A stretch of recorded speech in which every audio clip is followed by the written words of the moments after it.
Welcome to the deep dive. Today, we're going to unpack something you probably use every single day, maybe without even realizing how powerful it is. Hmm. We're talking about those really common, everyday English dialogues, the short phrases that just glue our conversations together. Yeah, the building blocks. Exactly. We've picked out like 25 of the most common ones.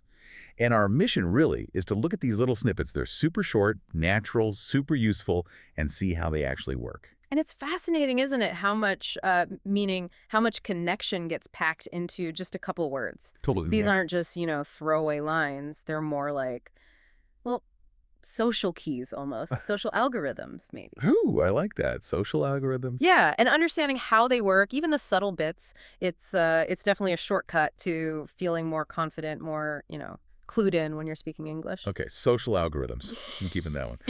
So if these are keys, where's the first door we usually unlock? I guess that's greetings, right? Small talk. Absolutely, that's the entry point. It has to be. Like the absolute classic, hi, how are you? Right. And the standard reply, I'm good, thanks. How about you? Mm. Is that really asking about someone's health? Or is there something else going on? That's a great question because 99% of the time it's not about the literal answer, is it? All right. It's what linguists sometimes call phatic communication. It's basically just acknowledging the other person, Okay. saying, I see you, I'm open to talking. It signals, you're ready to engage. It's like the oil in the social machine. Doesn't matter how you actually feel, really. So it's less information, more invitation. Got it. Precisely. And then you've got the more casual ones like, what's up? Yeah. This usually gets a, not much, just chilling, Yeah. or something like that. Very laid back. Instantly signals informality. Yeah. Friends, colleagues, maybe. Not usually a stranger. Makes sense. And for first meetings, you absolutely need that. Nice to meet you. Nice to meet you, too. Yep. Foundational. It's about showing respect, acknowledging the new connection. And these little exchanges, even the quick ones like, how's your day going? Pretty good, thanks. They seem small, but But they carry a lot of weight. Social weight, cultural weight. They manage expectations. They signal intent. Even a simple see you later. yeah, see you soon. Right. It confirms the relationship, implies you'll interact again. It keeps that social fabric, intact. It's a social handshake, like you said earlier about the greeting. Okay, so those are the greetings, the first connections. But what about when we're past that? When we're, at home or just with close friends? Ah, yes. The personal spaces. This is where it gets really interesting, I think, David. because the dialogues change, don't they? They reflect those closer bonds. Definitely. They become shortcuts, often reflecting shared knowledge and routines. Like, okay, the ultimate question. Yeah. What do you want to eat? Hey.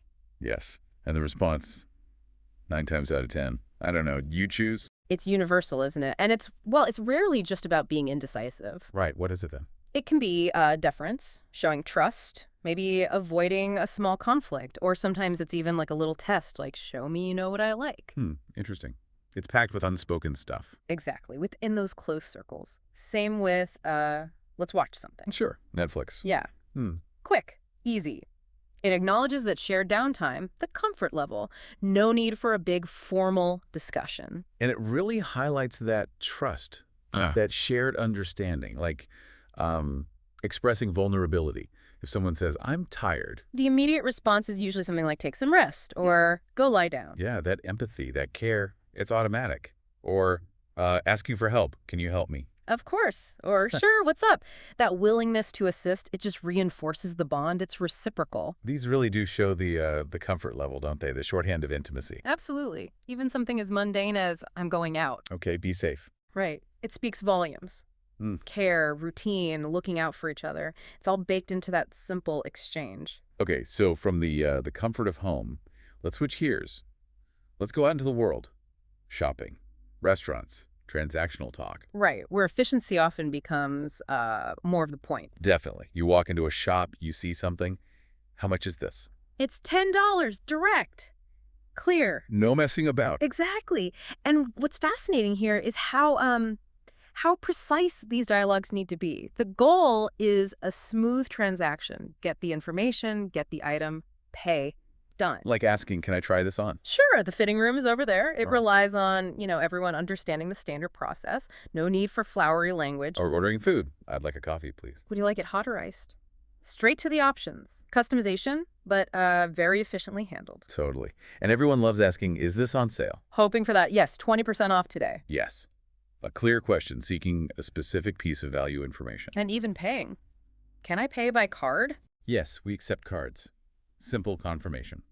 These dialogues are designed for, well, clarity and purpose. Minimize friction, get the transaction done. Makes perfect sense in that context. Okay, next up. Those times when you're a bit stuck.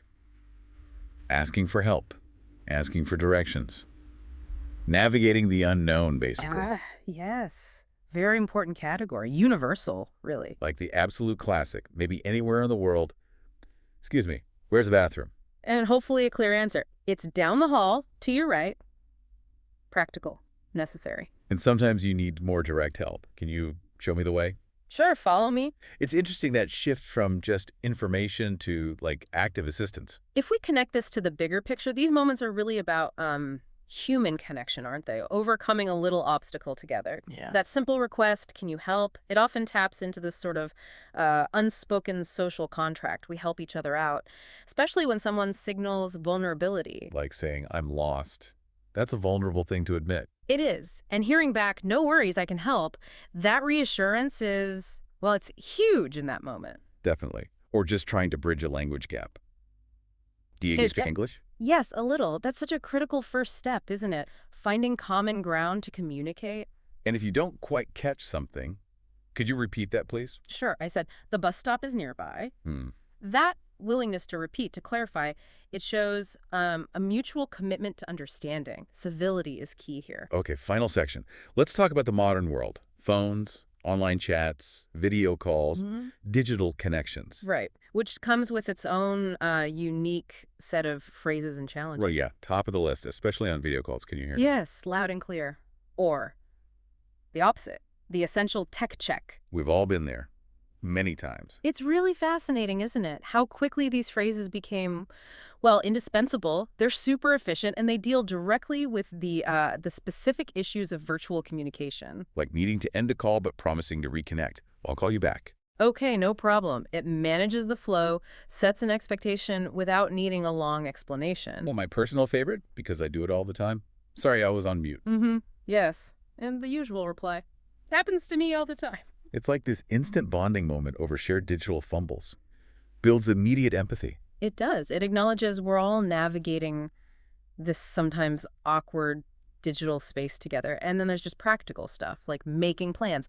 Let's meet at 5 p.m. Sounds good. Quick, easy confirmation. Exactly. Simple, clear. And even the goodbyes feel a bit different online sometimes. Talk to you later. Bye for now. Maybe acknowledging you might still be online, but the focused conversation is over. Precisely. They're all adapted for speed and clarity, especially when you might lack those nonverbal cues you get face-to-face. Wow. Okay, so we've covered a lot of ground there. From just saying hi to asking for help, making plans, even navigating the online world. So for you listening, what's the big takeaway here? We've seen greetings like, hi, how are you? Polite requests. Can you help me? Making plans. Let's meet at 5. And ending kindly, talk to you later.